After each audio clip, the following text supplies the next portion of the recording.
parole est à Monsieur Jean-Jacques Lozach.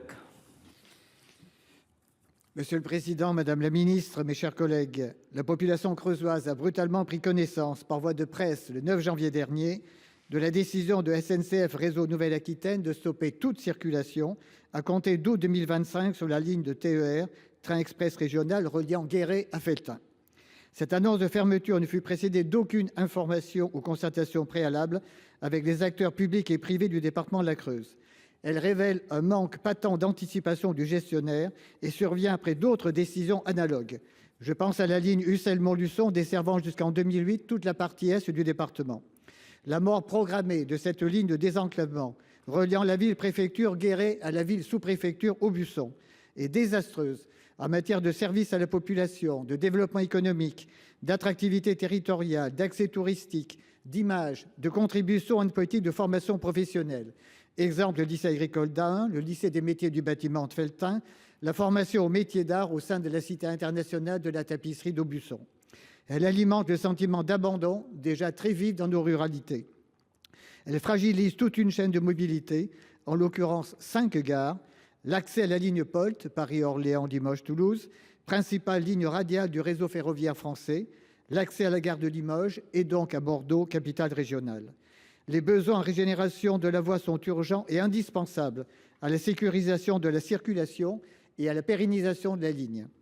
Il est de la responsabilité de l'État, de la région Nouvelle-Aquitaine et de la SNCF de trouver les moyens de financer sa sauvegarde.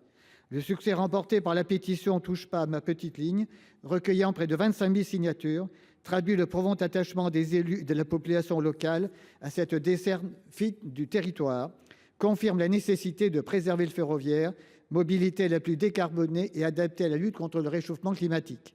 Que comptez-vous faire concrètement, Madame la Ministre, pour assurer le maintien en service et la rénovation de cette liaison autour de dessertes suffisamment cadencées et d'une tarification attractive?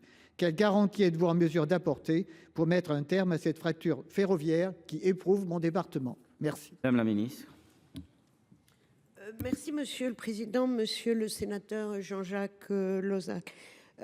Votre question est une question, on sait, qui est au cœur des ruralités, notamment dans votre territoire. Et c'est la question sur le maintien, la préservation et la remise en état des petites lignes ferroviaires. Vous savez qu'en 2021, un protocole a été signé entre l'État et la région Nouvelle-Aquitaine qui a permis de prévoir la répartition entre les cofinanceurs des besoins de ce qu'on appelle la régénération, donc la remise en état de 1856 km de petites lignes ferroviaires.